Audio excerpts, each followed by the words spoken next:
Estamos ya en contacto con el ingeniero ambiental Peter Gamal Choque Mestas. Ingeniero, ¿cómo está? Bienvenido, buenos días. Buenos días, señor periodista. Muchas gracias por la invitación y seguramente vamos a abordar de manera muy amplia este problema que está pasando no solo en el Perú, sino en América y el mundo, ¿no? Estos incendios forestales que están siendo ya muy consecutivos y eso es alarmante.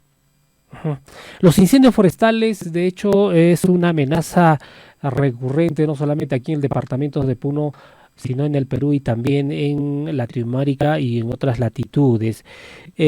¿Cuáles son las principales causas que originan el incendio y por qué son tan comunes aquí en el altiplano? Parece que los incendios se generan de forma permanente.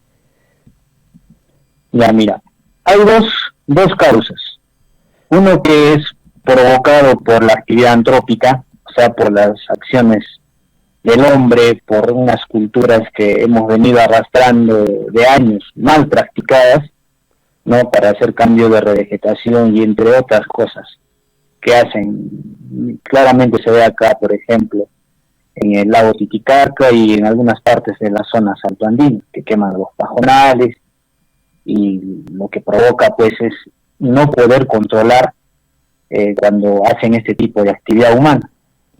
Y el otro factor es el cambio climático, algo que no muchos lo están tomando muy en serio, ya que el cambio climático ha provocado sequías, ¿no? Esto que ha provocado la reducción de la humedad en la vegetación, como también pues la deforestación que ha provocado la pérdida, ¿no?, de precipitación en todo el planeta, generando un 25% de humedad en la Amazonía.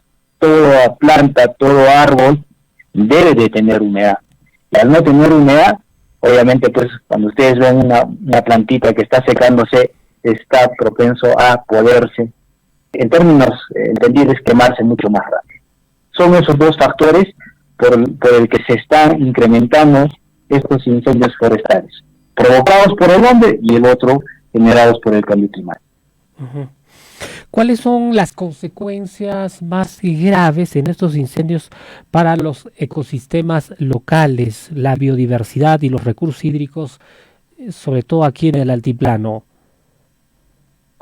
Ya mira, por ejemplo, hasta el año 2022, el Perú era el tercer país a nivel de Latinoamérica con mayor deforestación concentrada, ¿no? El tercer país. El primer país es Brasil con un 72.8%, luego está Bolivia con un 12%, está Perú con un 7.3% y luego Colombia con un 4.4%.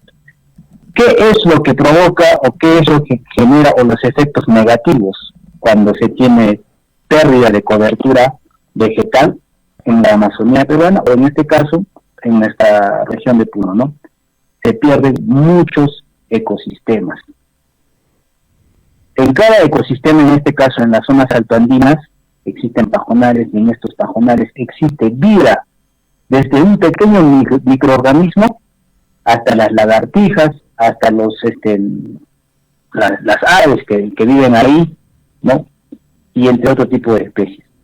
Estos ecosistemas van a tomar un tiempo en recuperarse y muchas de estas especies que van a poder escapar van a migrar a otros lugares, donde van a generar otro tipo de hábitat y que seguramente va a tener otros efectos negativos porque están trasladándose a un ecosistema que no es de ellos. Por otro lado, los efectos negativos que ha provocado también ya se podría decir, en la Amazonía de toda Latinoamérica, pues es la pérdida de mucha biodiversidad, que incluso son especies que están en peligro de extinción, ¿no? Como es en el caso de la selva altiplánica, el oso de anteojos, que es una especie que está en peligro de extinción. Pero no solo eso, hay algo más preocupante. Durante muchos años, la selva y la Amazonía de Latinoamérica ha sido como una especie de un lugar de investigación para poder lograr y encontrar medicina natural. hay muchas plantas que existen en la Amazonía peruana que están siendo investigadas justamente para ver qué tipo de propiedades medicinales pueden tener. Y estamos perdiendo ese tipo de flora que nos podría ayudar en algún momento a poder salvar muchas vidas humanas, ¿no? Entonces, eso es lo que está provocando estos incendios forestales. ¿Y cuáles son los riesgos para la población, ¿no?, expuesta al humo, a los residuos tóxicos generados por los incendios? ¿Hay datos sobre el aumento de enfermedades respiratorias durante esta temporada o qué consecuencias, qué impactos tiene esto? Mira, antes de darte esa respuesta, quería compartir con ustedes lo siguiente. El Ministerio del Ambiente, mediante el CERPO, cada cierto tiempo hacen ellos un informe y tienen una data, ¿no? El Perú ha perdido 144.000 hectáreas por la actividad minera de bosque, y 16.000 hectáreas a causa de incendios forestales. O sea, la minería ilegal, informal, que se habita o que se ubica en un determinado lugar de la selva, está provocando más pérdida de deforestación. Ojo que no lo está haciendo los incendios forestales. Eso hay que tomarlo muy en cuenta. No, ahora, ¿qué genera pues un incendio forestal o cuando quemamos algo o cuando quemamos hasta un plástico? Dióxido de carbono. Dióxido de carbono que va sin duda alguna a perjudicar los pulmones, y no solo los pulmones, incluso hasta la vista. El dióxido de carbono es uno de los gases de efecto invernadero más conocidos como los GI, y al estar expuesto a la inhalación de estos gases, de este gas tóxico en este caso, va a provocar pues alteraciones en el sistema pulmonar. Y no solo en el sistema pulmonar, sino, como ya le había dicho anteriormente, todos estos gases van a subir a la atmósfera y van a acelerar, ¿no?, el calentamiento global, generando un efecto invernadero negativo para la población. Porque hay que tener en cuenta de que los bosques son parte importante para todos los ecosistemas, porque ellos son responsables de producir el 20% del oxígeno en el mundo, el 20% del oxígeno en el mundo, ¿no? Y son responsables también de absorber el CO2 de lo que nosotros provocamos y generamos. Bueno, no solo es uno de los gases de efecto invernadero, el dióxido de carbono, generado en este caso, por los incendios forestales. También están otros gases como el metano, ¿no?, más conocido como el CH4, que también es generado por la actividad antrópica. Generalmente esto se genera ya en los botaderos, donde no tienen ningún tipo de tratamiento de todos los residuos orgánicos que generamos. Y así como el dióxido de azufre también, ¿no? Entonces son gases que de alguna manera se están incrementando, no hay un control y está subiendo a la atmósfera, y lo que está provocando es el desequilibrio del ciclo hidrológico, ¿no? Y a la larga, ¿qué es lo que va a provocar? Que probablemente tengamos lluvias ácidas, agua que no lo vamos a poder consumir. Para usted, ¿qué rol juegan las actividades humanas en la propagación de incendios forestales? ¿Existe una cultura de prevención adecuada de parte de la ciudadanía, de la población? No existe. O sea, existe mucho desconocimiento. Se habla hoy de la gestión de riesgos y desastres, ¿no? Entonces, las entidades encargadas como el INDECI deberían de incidir mucho más en poder capacitar, sensibilizar a las poblaciones sobre las consecuencias que puede traer una actividad que hacen ellos, ¿no?, en este caso, para hacer cambio de vegetación, qué sé yo. Entonces, ese es el trabajo que deben hacer estas entidades. Y la población debe tomar mucho más conciencia, pues. No se habla mucho yo veo que no se habla mucho del cambio climático, no se habla mucho de los incendios forestales que son provocados. Como lo dije, por lo general siempre es adrede, ¿no? Siempre es adrede, y eso es lo que preocupa. Falta mucha conciencia de parte de la población, los habitantes, y de parte del Estado, que no toma interés en poder llevar acciones concretas para evitar este tipo de este tipo de tragedias ambientales que a la larga o en el caso inmediato genera pues mucha pérdida de biodiversidad. Como ingeniero ambiental, que usted es de esa profesión, ¿cómo ve todo esto? ¿Esto va a aumentar año tras año? Si no hay una conciencia, pues parece que esto vamos a seguir en esto, ¿no? No va a haber una acción de conciencia, tampoco de las autoridades. ¿Qué cree que va a pasar en los próximos años? Mira, ya hay estudios incluso relacionados sobre los efectos que ya está provocando el cambio climático a nuestros ecosistemas. Por ejemplo, en el año 2020 la Autoridad Nacional del Agua presentó un informe en un foro virtual que organizaron sobre los glaciares del Perú de 1950 a 2019, y donde informaron que el Perú ha perdido el 51% de su superficie glaciar en los últimos 50 años, generados por el cambio climático. ¿Qué implica eso? Que hemos perdido el 51% de agua dulce, de reserva de agua dulce que tenemos en nuestras montañas, ¿no? ¿Y eso qué significa?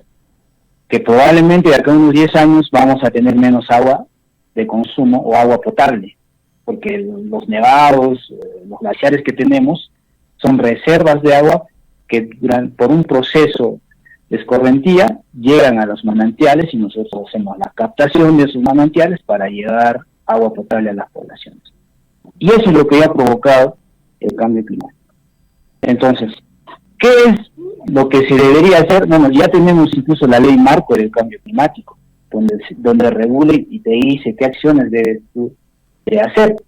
Lo que pasa es que, como te vuelvo a repetir, no se está tomando muy en cuenta los efectos negativos que ya se tiene. Ojo, no es que yo me estoy inventando esto, ya se tiene, ya hay estudios que han dicho que estamos perdiendo o hemos perdido el 51% de los glaciares andinos. Pero no solo eso, estamos perdiendo la cobertura vegetal de nuestra Amazonía peruana, y como le había dicho hace rato, que tiene un rol muy importante dentro de todos los ecosistemas. Un claro ejemplo es el año pasado y el año pasado hemos tenido ausencia de lluvias, ¿no? Incluso ahora mismo tenemos ausencia de lluvias, algo que no es habitual dentro del ciclo hidrológico.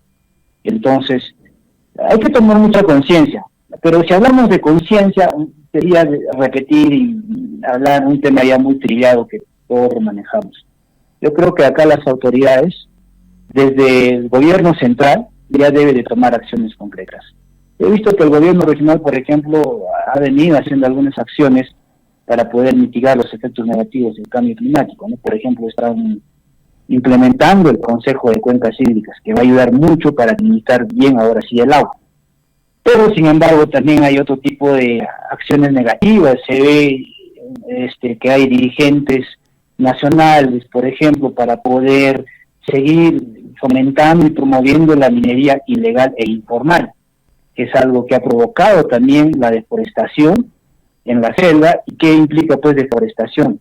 Implica alteración en el ciclo hidrológico, incluso implica de que estos bosques puedan absorber menos dióxido de carbono generado por la quema de los bloques o llantas o cualquier tipo de plástico. Eso es lo que está pasando. Es de conocimiento que municipalidades, distritales y provinciales no asignan un presupuesto para la prevención y combate de incendios. Usted como profesional, ¿por qué cree que existe esta falta de priorización en el presupuesto de los gobiernos locales? ¿Cree que es una cuestión de que realmente no se tiene presupuesto o también falta conciencia de las autoridades? Ya, mira, qué interesante tu pregunta y gracias por hacerlo. ¿Qué pasa? Todo municipio, vamos a empezar de los municipios, tiene su área de defensa civil y su área de medio ambiente. Las dos áreas tienen un presupuesto asignado, en el caso de INDECI para prevenir, ¿no?, desastres naturales, en este caso como son los incendios forestales, pero eso es para prevenir, o en el caso inmediato actuar, ¿no? Sí les asignan un presupuesto.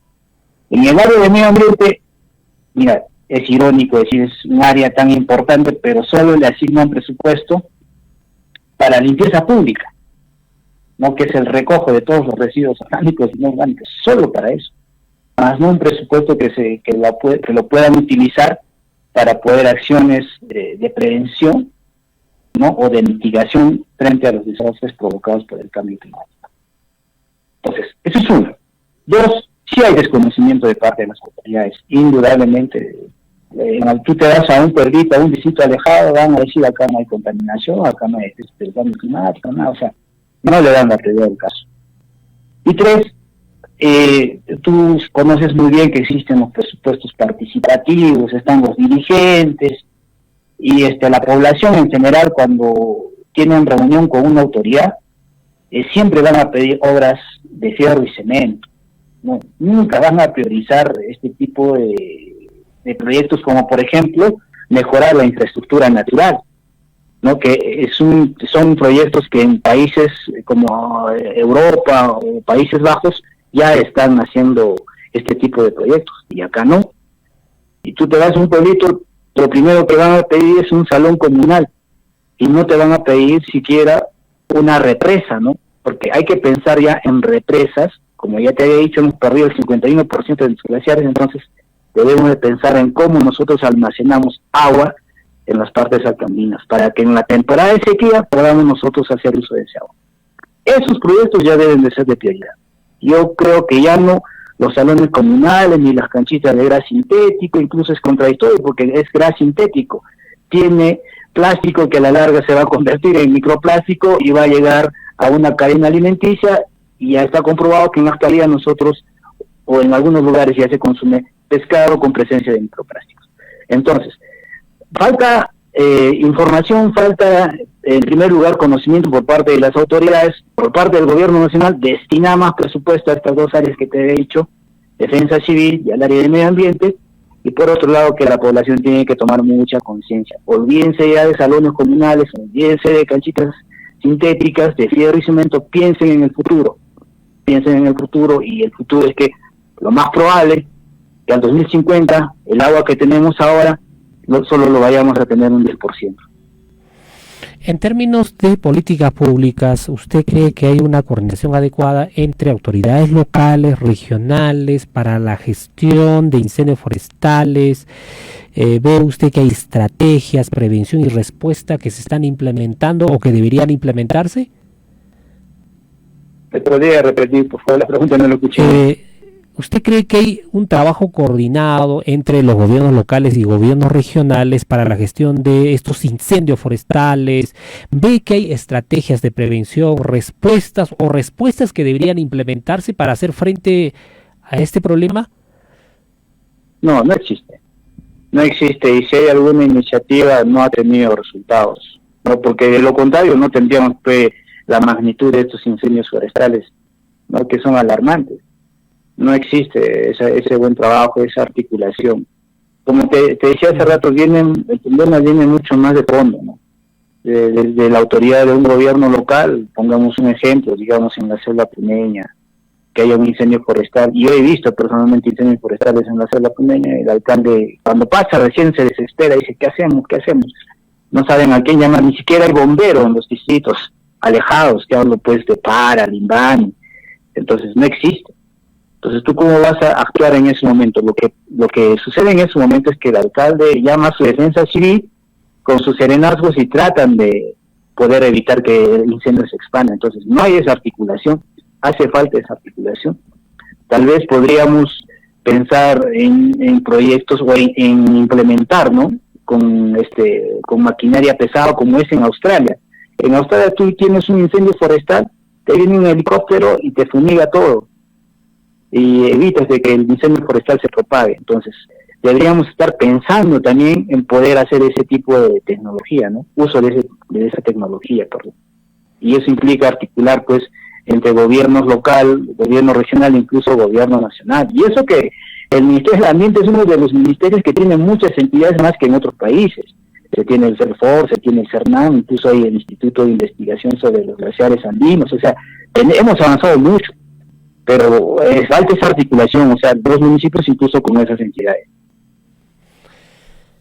Peter, muy amable, muchas gracias por estar aquí en Estudios de Pachamama Radio. Estaremos abordando en otro momento sobre estos temas y otros que son de vital importancia. Muchas gracias. No, gracias a ustedes y decirles a la población de que hay que tener mucho cuidado con nuestras acciones que hacemos.